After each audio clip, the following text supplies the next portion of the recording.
আসসালামু আলাইকুম। এটেন বাংলা সংবাদে সবাইকে স্বাগত জানাচ্ছি অনামিকা হাসান পুনম। শুরুতে বিআরবি কেবল সংবাদ শিরোনাম। ইশরাক হোসেনকে মেয়রের দাবিতে চতুর্থ দিনের মতো চলছে বিক্ষোভ। উপদেষ্টা আসিফ মাহমুদের পদত্যাগ দাবি, সাম্য হত্যার সুষ্ঠু তদন্ত ও বিচার চেয়ে শাহবাগ থানা ঘেরাও। করিডর ও বন্দর দেয়া নয়, সরকারের মূল কাজ গণতান্ত্রিক প্রক্রিয়ায় ক্ষমতা হস্তান্তর। মন্তব্য আমির খুসরুর। ইশরাককে দায়িত্ব না দিয়ে আদালতের সিদ্ধান্ত অগ্রাহ্য করা হচ্ছে। ক্ষমতাচ্যুত প্রধানমন্ত্রী শেখ হাসিনার অবৈধ সম্পদের অনুসন্ধান শুরু দুদকের। আয়কর নথির তথ্য যাচাই করছে অনুসন্ধান দল।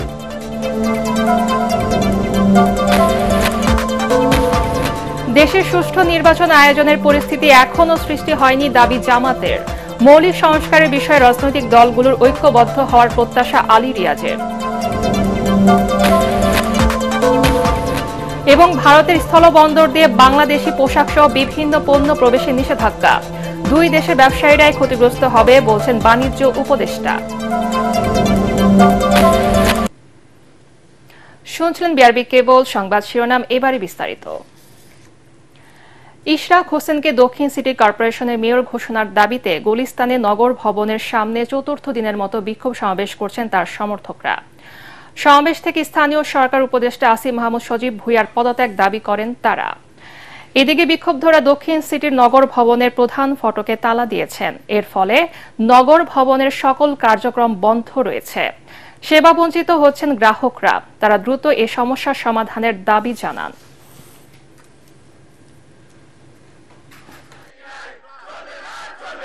যতক্ষণ পর্যন্ত ইশরাককে তার ক্ষমতা বুঝিয়ে না দেওয়া হয় ততক্ষণ পর্যন্ত এই আন্দোলন চলবে ইনশাআল্লাহ। শপথ অবশ্যই করতে হবে।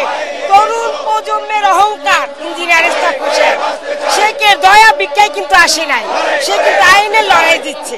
বিজয় ঘোষণা করার পর যখন সে তার শপথের প্রস্তুতি নিয়েছেন, তখনই এই প্রশাসন, এই খুনি হাসিনার সহকারীরা তাকে শপথ নেওয়ার জন্য বিভিন্ন ভাগে বাধা দিচ্ছেন, আদালতে আবার আপিল করতেছেন। এইটা আমাদের নগরবাসী, এলাকাবাসী, জনগণ এটা কোনো প্রকারে মানছে না। দর্শক, এই মুহূর্তে গুলিস্তানে নগর ভবনের সামনে রয়েছেন আমাদের সহকর্মী মুশফিকুর রহমান। আমরা সরাসরি চলে যাচ্ছি তার কাছে। মুশফিক, আন্দোলনকারীরা কি বলছেন আমাদেরকে বিস্তারিত জানান।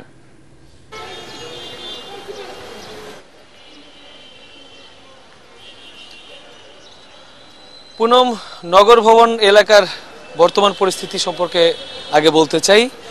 বর্তমান পরিস্থিতি কিছুটা শান্ত রয়েছে। সকালবেলা বেশ সরগরম ছিল গুলিস্তানের এই দক্ষিণ সিটি কর্পোরেশনের নগর ভবন। এখানে কিন্তু ঢাকা মহানগর দক্ষিণের বিএনপি এবং অঙ্গ সংগঠনের নেতাকর্মীরা তারা কিন্তু ইশরাক হোসেনকে তার যে দায়িত্ব, মেয়রের দায়িত্ব বুঝিয়ে দেওয়ার জন্য আন্দোলন করেছে, গণসমাবেশ করেছে এবং নগর ভবনের সামনে যে রাস্তাটা, সেই রাস্তাটা কিন্তু তারা বন্ধ করেই আন্দোলন করেছে আমরা দেখেছি। এবং তারা সেখান থেকে দাবি জানিয়েছেন যে দ্রুতই ইশরাক হোসেনকে তার যে দায়িত্ব কোর্টের নির্দেশনা অনুযায়ী সেই দায়িত্বটা বুঝিয়ে দেওয়ার জন্য, এবং সেখান থেকে কিন্তু তারা আসিফ মাহমুদ সজীব ভুঁইয়া তার কিন্তু পদত্যাগের দাবিও করেছেন। বর্তমানে পরিস্থিতি কিছুটা শান্ত থাকলেও স্বাভাবিক নয়, কারণ নগর ভবনের প্রতিটি গেটে ঝুলছে তালা এবং নগর ভবনের যে সার্বিক সেবাদান, প্রতিদিনের যে সেবাদান, সেটা কিন্তু ব্যাহত হচ্ছে, বন্ধ রয়েছে আসলে। কারণ আমরা কথা বলেছি বেশ কয়েকজন সেবা গ্রহণ করতে আসা এমন কয়েকজনের সাথে। সেবা প্রত্যাশীরা আমাদেরকে যেটা জানিয়েছেন যে তারা দূর দূরান্ত থেকে সেবা গ্রহণ করার জন্য এসেছিলেন, তবে আসার পরে তারা দেখছেন যে প্রত্যেকটা দফতর বন্ধ আছে এবং নগর ভবনের যে প্রত্যেক দিনের কাজকর্ম সেটা কিন্তু বন্ধ আছে। এর জন্য তাদেরকে কিন্তু আবার কাজকর্ম না মিটিয়েই খালি হাতেই অনেকটা ফিরে যেতে হয়েছে।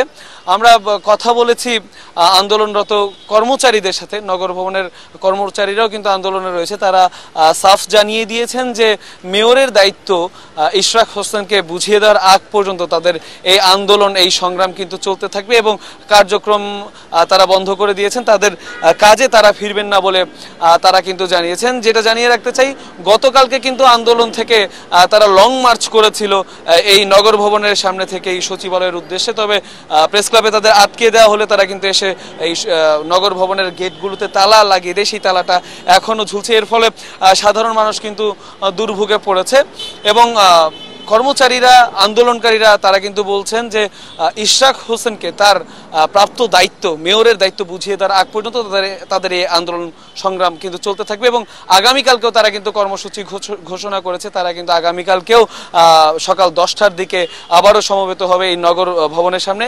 এখান থেকে তারা কিন্তু তাদের আন্দোলন চালিয়ে যাবেন। পুনম। মুশফিক, আপনাকে ধন্যবাদ।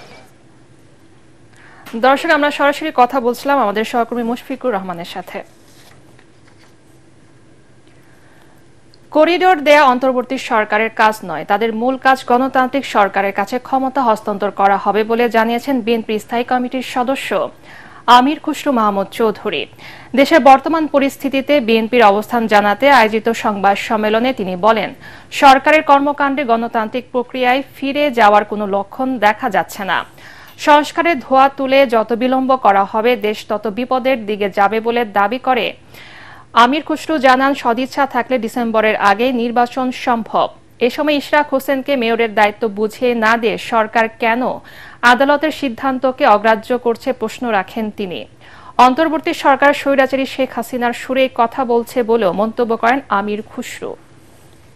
যেখানে ঐক্যমত হওয়ার কথা ওরাও বলছে, আমরাও বলছি, সবাই বল, তো যে কয়টা ঐক্যমত হয়েছে এই কয়টা ঐক্যমতের পরিপ্রেক্ষিতে সমাধান করে নির্বাচনের রোডম্যাপ দিতে সমস্যাটা কোন জায়গায় কেন দেওয়া হচ্ছে না?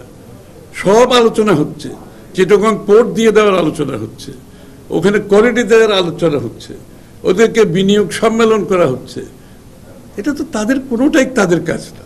যাদের মূল দায়িত্ব ছিল গণতন্ত্রের পথে দেশকে ফিরিয়ে দেওয়ার জন্য সমস্ত ব্যবস্থার মাধ্যমে, নির্বাচনের মাধ্যমে একটি গণতান্ত্রিক সরকারকে তাদের শান্তিপূর্ণভাবে ক্ষমতা হস্তান্তর করা, তার কোনো লক্ষণ দেখতে পাচ্ছি না আমরা এখানে। এবং সেটাই হচ্ছে সংখ্যার বিষয়। জাতি সংখ্যার মধ্যে পড়ে গেছে এবং এই সংখ্যা যত দিন যাবে এটা বাড়তে থাকবে, অস্থিরতা বাড়তে থাকবে, দেশকে একটি বড় ধরনের বিপদের দিকে ঠেলে দেওয়া হবে। শিক্ষা ক্ষেত্রে সরকারি বেসরকারি বৈষম্য দূর করে ঈদের আগে পূর্ণাঙ্গ উৎসব ভাতা, বাড়ি ভাড়া ও চিকিৎসা ভাতা প্রদান সহ শিক্ষা ব্যবস্থা জাতীয়করণের দাবিতে শিক্ষা ভবন ঘেরাও করে বিক্ষোভ করেছে শিক্ষক কর্মচারী ঐক্য পরিষদ। সকালে জাতীয় প্রেস ক্লাবের সামনে সমবেত হন তারা, পরে শিক্ষা ভবন ঘেরাও করেন। আন্দোলনরত শিক্ষকরা বলছেন, তাদের শিক্ষা প্রতিষ্ঠান এমপিওভুক্ত হওয়া সত্ত্বেও অনেকেই গত কয়েক মাস ধরে বেতন পাননি। দাবি না মানলে শিক্ষা প্রতিষ্ঠান বন্ধের হুঁশিয়ারি দেন তারা।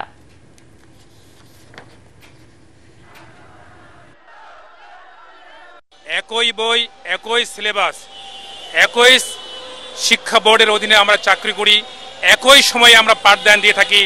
97% শিক্ষা ব্যবস্থা বেসরকারি, কেন সরকারি চাকরিদের ন্যায় আমাদের বৈষম্য থাকবে? একটা বেসরকারি স্কুলের শিক্ষক 12,500 টাকা বেতন পায়, যেখানে সরকারি স্কুলের বেতন পায় হচ্ছে 16,000 টাকা। যদি সরকার আমাদের এই দাবি মেনে নিতে না চায় এবং গরিবেশি করে, তাহলে আমরা সকল শিক্ষা প্রতিষ্ঠানের তালা ঝুলিয়ে পরে আমরা অনশনে যাব যতক্ষণ পর্যন্ত আমাদের দাবি না। জুলাই গণ অভ্যুত্থানে ক্ষমতাচ্যুত সাবেক প্রধানমন্ত্রী শেখ হাসিনার বিরুদ্ধে অবৈধ সম্পদের অনুসন্ধান শুরু করেছে দুর্নীতি দমন কমিশন দুদক।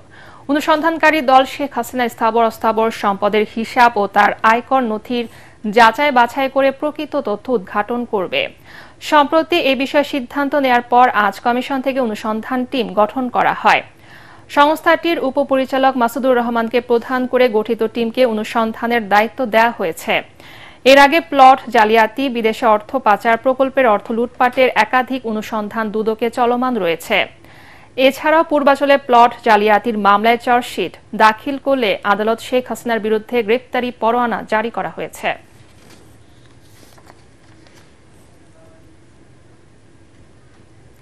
সুষ্ঠু নির্বাচন আয়োজনের ব্যাপারে সংশয় প্রকাশ করেছে জামাতে ইসলাম। সংসদ ভবনের এলডি হলে জাতীয় ঐক্যমত্য কমিশনের সাথে বৈঠকের সূচনা বক্তব্যে এই সংশয়ের কথা জানান দলটির নায়েবে আমির ডাক্তার সৈয়দ আব্দুল্লাহ মোহাম্মদ তাহের। এ সময় জাতীয় ঐক্যমত্য কমিশনের সহসভাপতি অধ্যাপক ডক্টর আলী রিয়াজ বলেন, আলোচনার মাধ্যমে মৌলিক বিষয়ে ঐক্যবদ্ধ হবে রাজনৈতিক দলগুলো। বৈঠকে জামায়াতের 11 সদস্যের প্রতিনিধি দল অংশ নিয়েছে।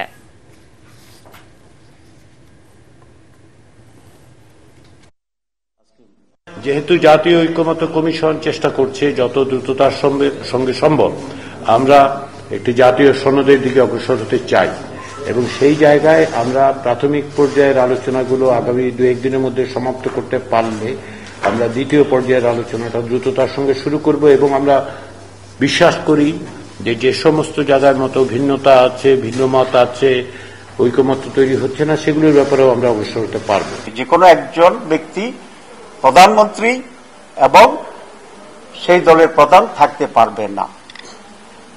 একজন প্রধানমন্ত্রী থাকবেন, তিনি দলের প্রধান হবেন না, আর যিনি দলের প্রধান থাকবেন তিনি প্রধানমন্ত্রী হবেন না। একজন ব্যক্তি 2 বারের বেশি প্রধানমন্ত্রী থাকতে পারবেন না, অর্থাৎ তিনি 10 বছরের বেশি কোন ব্যক্তি প্রধানমন্ত্রীর পদে অধিষ্ঠিত হতে পারবেন না সমগ্র জীবনের ভিতরে। নিজেদের ভূখণ্ডের উত্তর পূর্বাঞ্চল দিয়ে প্রক্রিয়াজাত খাদ্য, ফলমূল সহ বেশ কিছু বাংলাদেশি ভোগ্যপণ্য আমদানি বন্ধ রাখার ঘোষণা দিয়েছে ভারত। নিষেধাজ্ঞা এসেছে বাংলাদেশের তৈরি পোশাক রপ্তানিতেও। শনিবার এই সংক্রান্ত নির্দেশনায় বলা হয়েছে, এখন থেকে শুধু কলকাতা ও নভসেবা অর্থাৎ জওহরলাল নেহরু সমুদ্র বন্দর দিয়ে তৈরি পোশাক ভারতে ঢুকতে পারবে। ভারতের বাণিজ্য ও শিল্প মন্ত্রণালয়ের অধীনে বৈদেশিক বাণিজ্য অধিদপ্তর এক প্রজ্ঞাপনে সিদ্ধান্তটি তাৎক্ষণিকভাবে কার্যকরের নির্দেশ দেয়। বাংলাদেশ স্থলবন্দর দিয়ে ভারত থেকে সুতা আমদানি বন্ধ করার প্রায় 1 মাস পর দেশটি এমন পদক্ষেপ নিল। যদিও ভারত হয়ে নেপাল ও ভুটানে যেসব পণ্য বাংলাদেশ থেকে রপ্তানি করা হবে সেগুলোর ক্ষেত্রে নিষেধাজ্ঞা কার্যকর হবে না। তবে ব্যবসায়ীরা বলছেন, এই সিদ্ধান্তের ফলে ভারতে কিছুটা হলেও রপ্তানি কমবে। ভারত স্থলপথে বাংলাদেশের পণ্য রপ্তানিতে নিষেধাজ্ঞা দেয়ায় 2 দেশের ব্যবসায়ীরা ক্ষতিগ্রস্ত হবে বলে মন্তব্য করেছেন বাণিজ্য উপদেষ্টা শেখ বশির উদ্দিন। সচিবালয়ে সাংবাদিকদের তিনি জানান, দেশটি এখনো আনুষ্ঠানিকভাবে নিষেধাজ্ঞার চিঠি দেয়নি। চিঠি পেলে পরবর্তী করণীয় ঠিক করা হবে। উপদেষ্টা আরও বলেন, 2 দেশের বাণিজ্যিক সম্পর্ক অনেক পুরানো, আলোচনার মাধ্যমে সমস্যার সমাধান করা হবে। এর আগে ট্রান্সশিপমেন্ট চুক্তি বাতিল করে ভারত। সাম্প্রতিক সময়ের ঘটনা প্রবাহে ভারত এসব সিদ্ধান্ত নিচ্ছে কিনা এমন প্রশ্ন এড়িয়ে যান উপদেষ্টা। যেহেতু ভৌগোলিকভাবে একটা কানেক্টেড দুটো দেশ, সো আমাদের প্রতিযোগিতার সক্ষমতা অবশ্যই আমাদের পরিবহন ব্যয় বা অন্য জিনিস দিয়েও নির্দিষ্ট হয়। তো সেক্ষেত্রে আমাদের যে বিভিন্ন সময় আমরাও আমাদের কৃষিপণ্য উৎপাদন এবং ভোগের উপরে নির্ভর করে আমদানিতে বিভিন্ন রকমের বিধিনিষেধ আরোপ করি, ভারতও করে।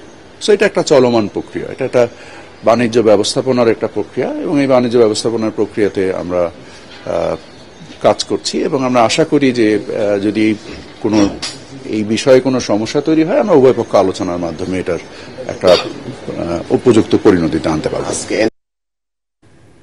সাম্য হত্যার বিচারের দাবিতে আবারও শাহবাগ থানায় ঘেরাও করেছেন ঢাকা বিশ্ববিদ্যালয়ের সাধারণ শিক্ষার্থী ও শিক্ষকরা। প্রকৃত সব আসামিদের দ্রুত সময়ের মধ্যে গ্রেফতারের দাবি জানিয়েছেন তারা।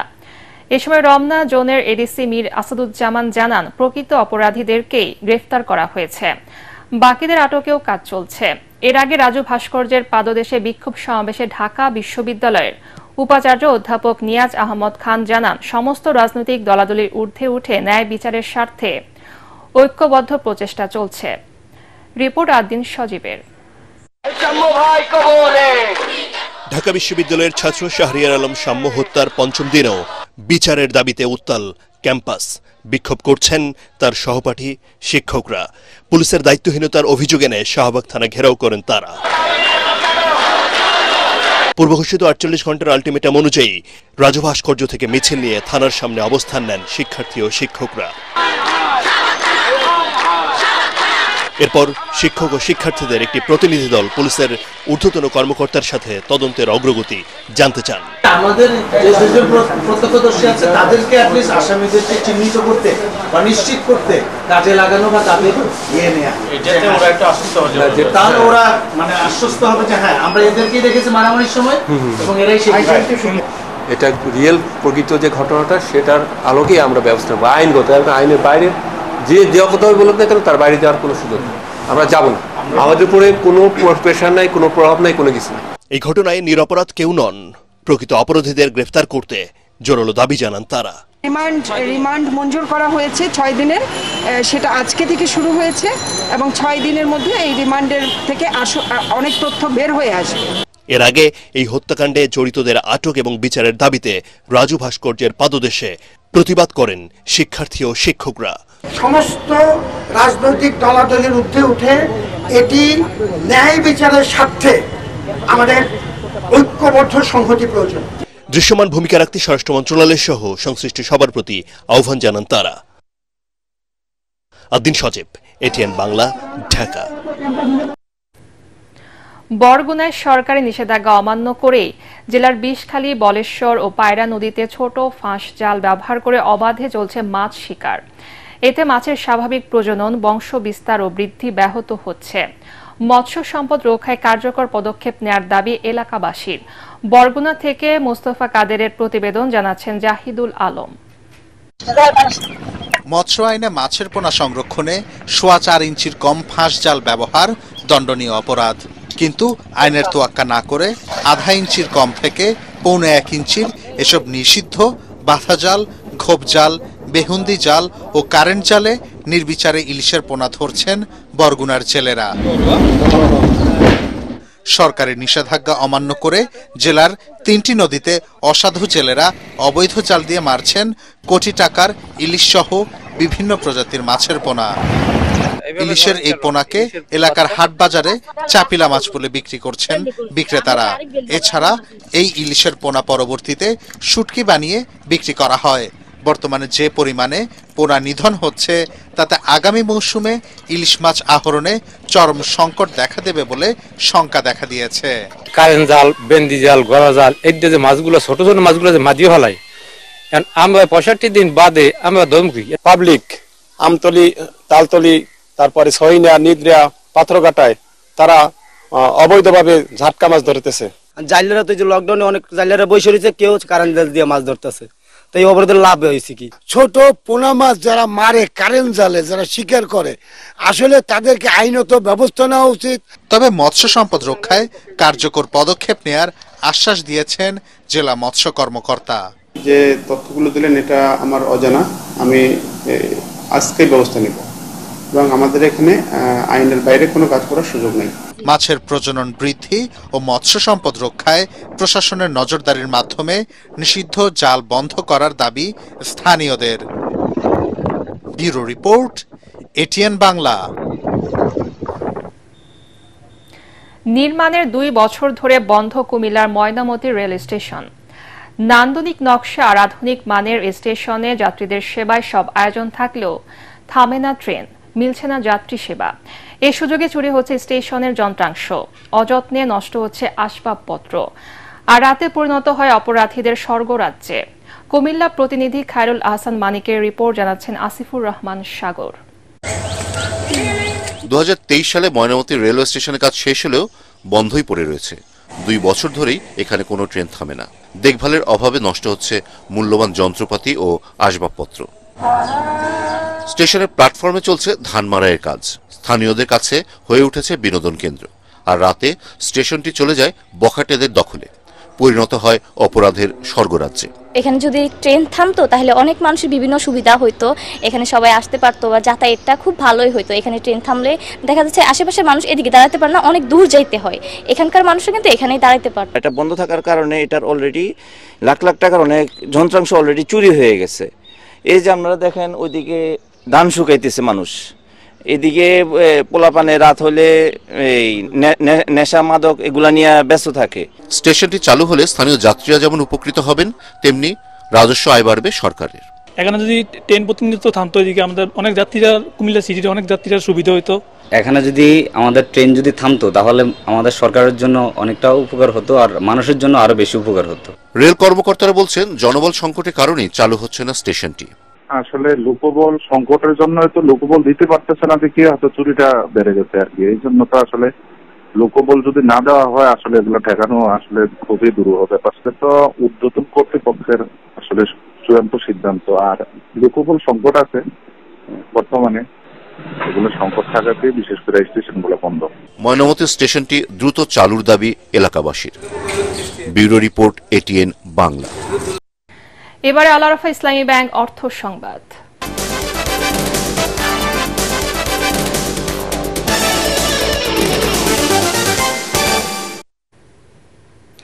যশোরের আদ্দিন সকিনা মেডিকেল কলেজ হাসপাতালে অনুষ্ঠিত হয়ে গেল বর্জ্য ব্যবস্থাপনা বিষয়ক ওরিয়েন্টেশন। আদ্দিন ওয়েলফেয়ার সেন্টার এবং যুক্তরাজ্য ভিত্তিক উন্নয়ন সংস্থা সাইট সেভার যৌথভাবে এর আয়োজন করে। এতে প্রধান অতিথি ছিলেন Jessore civil surgeon doctor Masud Rana. এ সময় বক্তারা বলেন, হাসপাতালে থেকে রোগীদের ইনফেকশন প্রতিরোধে বর্জ্য ব্যবস্থাপনা খুবই গুরুত্বপূর্ণ বিষয়। পরিবেশ সুরক্ষা এবং পরিষ্কার পরিচ্ছন্নতা রক্ষায় আদ্দিন সকিনা মেডিকেল কলেজ হাসপাতাল শীর্ষস্থানে রয়েছে বলেও মত দেন বিশেষজ্ঞরা। হাসপাতাল পরিচালক ডাক্তার ইমদাদুল হকের সভাপতিত্বে অনুষ্ঠানে আরও উপস্থিত ছিলেন সাইট সেভার্সের প্রতিনিধি আল মামুন, আদ্দিন চক্ষু প্রকল্পের এজিএম রবিউল হক সহ হাসপাতালের বিভিন্ন স্তরের কর্মকর্তারা। চলতি মৌসুমে মাদারীপুরে ধানের বাম্পার ফলন হয়েছে। ফসল ঘরে তোলার কাজে ব্যস্ত সময় পার করছেন কৃষকরা। তবে উৎপাদন খরচ বেশি হয়, ন্যায্য মূল্য পাওয়া নিয়ে আছেন শঙ্কায়। মাদারীপুর প্রতিনিধি এসআর শফিক স্বপনের রিপোর্ট জানাচ্ছেন আসিফুর রহমান সাগর। যতদূর চোখ যায় সোনালী ধানের ক্ষেত। মাদারীপুর জেলায় এবার ধানের বাম্পার ফলন। পাকা ধানের শীষে মিশে রয়েছে কৃষকের স্বপ্ন।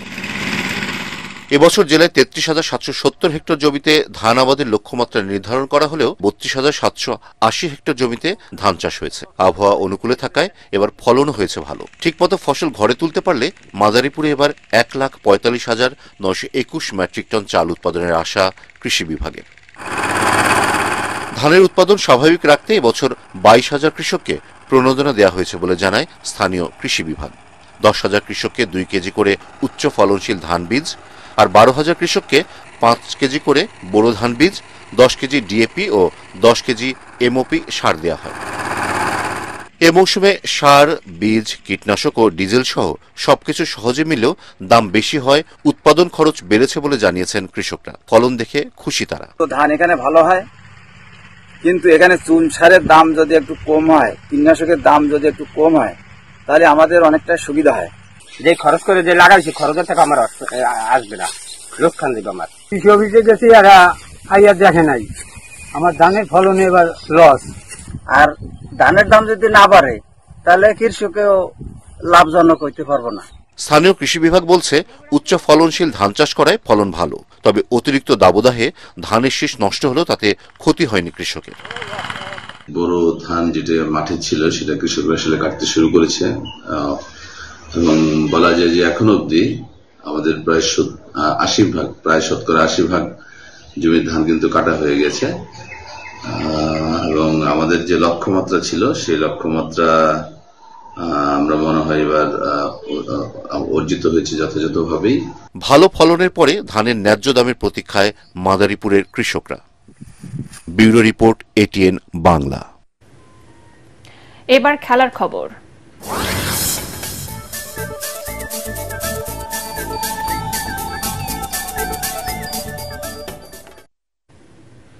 সংযুক্ত আরব আমিরাতকে ২৭ রানে হারিয়ে 2 ম্যাচ টি-20 সিরিজে এগিয়ে গেছে বাংলাদেশ।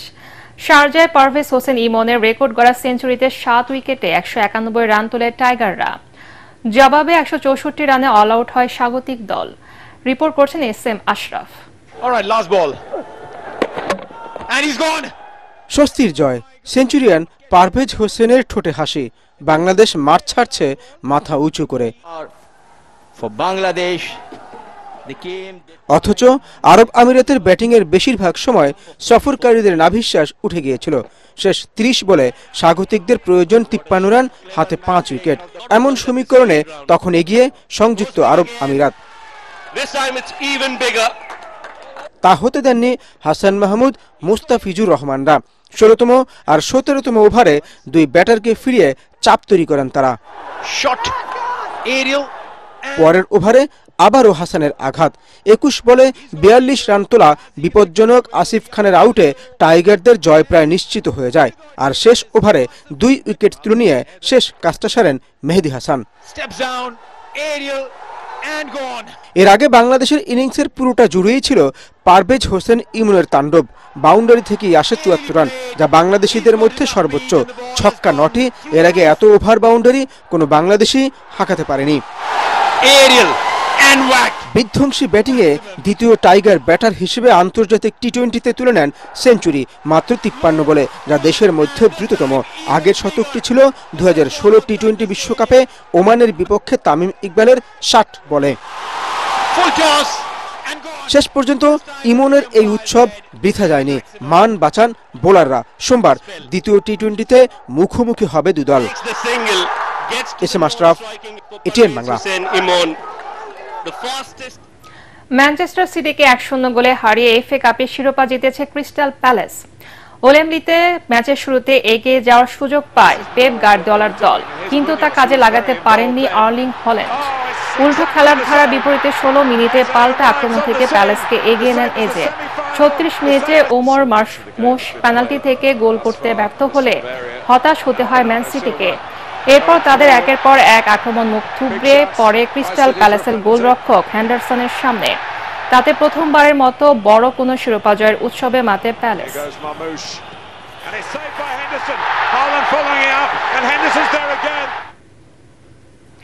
শেষ করার আগে বিআরবি কেবল সংবাদ শিরোনাম আরেকবার। ইশরাক হোসেনকে মেয়রের দাবিতে চতুর্থ দিনের মতো চলছে বিক্ষোভ। উপদেষ্টা আসিফ মাহমুদের পদত্যাগ দাবি। সাম্য হত্যার সুষ্ঠু তদন্ত বিচার চেয়ে শাহবাগ থানা ঘেরাও। করিডর ও বন্দর দেয়া নয় সরকারের মূল কাজ, গণতান্ত্রিক প্রক্রিয়ায় ক্ষমতা হস্তান্তর, মন্তব্য আমির খুসরুর। ইশরাককে দায়িত্ব না দিয়ে আদালতের সিদ্ধান্ত অগ্রাহ্য করা হচ্ছে। ক্ষমতাচ্যুত প্রধানমন্ত্রী শেখ হাসিনার অবৈধ সম্পদের অনুসন্ধান শুরু দুদকের। আয়কর নথির তথ্য যাচাই করছে অনুসন্ধান দল।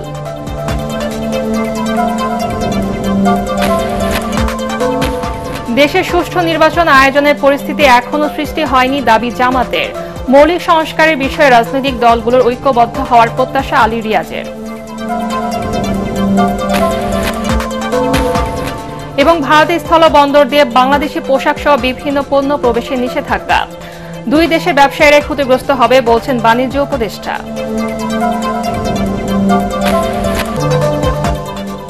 পরবর্তী সংবাদ দেখার আমন্ত্রণ জানিয়ে এখনকার মতো শেষ করছি। এটিএন বাংলার সংবাদ ইউটিউব দেখতে ব্রাউজ করুন, youtube/ATN বাংলা নিউজ। ধন্যবাদ সবাইকে।